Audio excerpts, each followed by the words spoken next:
The thing to understand as you start to explore franchising is that all it is a method of expansion, a method of distribution. Most companies today, when they're looking at franchising, will blend franchising with company-owned, with licensing, with joint ventures. And franchising needs to fit into a strategy, but you never go into franchising truly believing that the only thing you're going to do is limit yourself to one method of distribution. It doesn't make sense to do that. McDonald's may be the most famous name in franchising. There's McDonald's all over the world. But if you look at franchising today, it's sitting now in between 120, 150 different industry segments. Companies that are not franchising in the US will franchise overseas and vice versa. So you have companies like the Disney Store. Disney Store in the US is a company-owned model. Internationally, you walk into the London store, you walk into the store in Japan. Those stores are owned by franchisees. Ace Hardware, franchise model, except it's a cooperative. Ace Hardware is actually owned by the people that own the locations.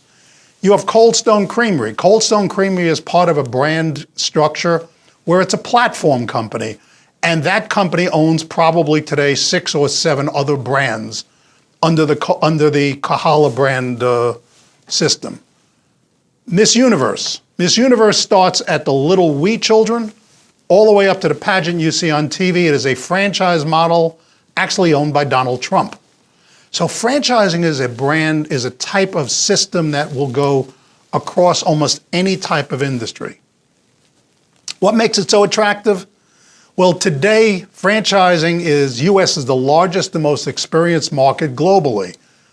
We didn't invent franchising, but franchising starts in the United States back in 1731 before we're a company in printing franchises.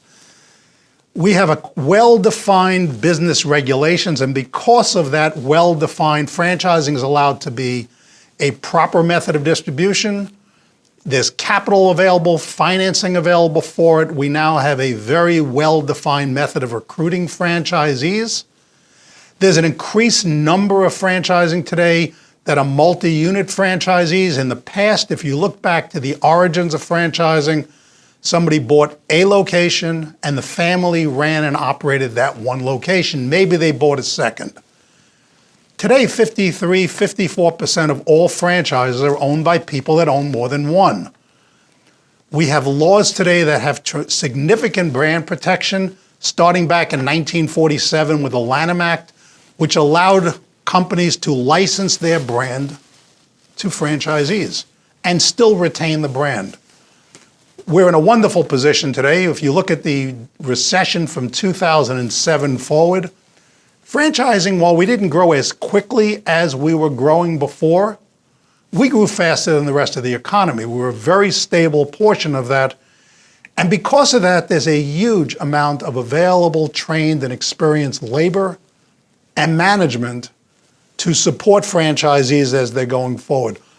In September of this year, and it's not untypical, 27% of all of the private sector jobs created in the United States were created in franchising. Why do companies use franchising? It's really simple. They want rapid expansion. They want to increase their brand recognition, because with increased brand recognition becomes a more valuable company for an exit strategy.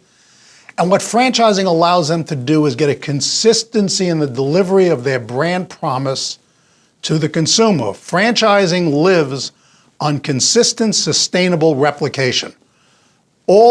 Whenever you think of franchising and whenever you think of a franchise model, you want to pick models that can do consistent, sustainable replication. Sustainable being the most important part, because that's where the economics of the business reside. It's simply a form of license.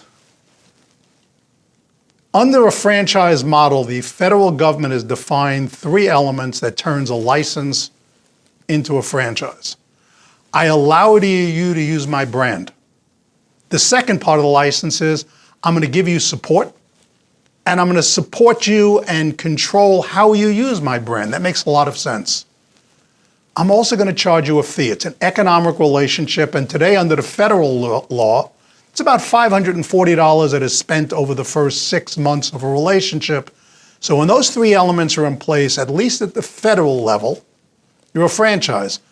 Don't get fooled though. The states have other definitions, some of them more strenuous. So you'll hear words like community of interest and marketing plan. So in each state, you may find a definition slightly different than you'll find at the federal level. What's fueled the growth of franchising? Simply the desire to expand. If you think back to the automotive industry in the 1890s, Ford and General Motors were selling cars. Now you have to fuel those cars. The idea of franchising gasoline stations starts to come because Ford and GM need to have cars out there. There were limitations on human and financial capital, and they need to overcome distance. Think of Coca-Cola in the 1890s, an Atlanta-based company that has glass bottles in wooden crates with a very heavy liquid inside. Once you try and expand that company when you have horse-drawn wagons, you're not expanding very far outside of Atlanta. Coca-Cola today would be a nice regional brand. Now flip it over to a franchise.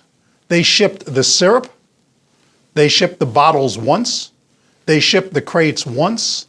The local franchisee took that product, blended it with local water, that syrup, and now you have a brand that can go international. So the movement of that product to overcome the distance is exactly what we're seeing today with other franchise systems. It's just a different set of problems we're looking to solve.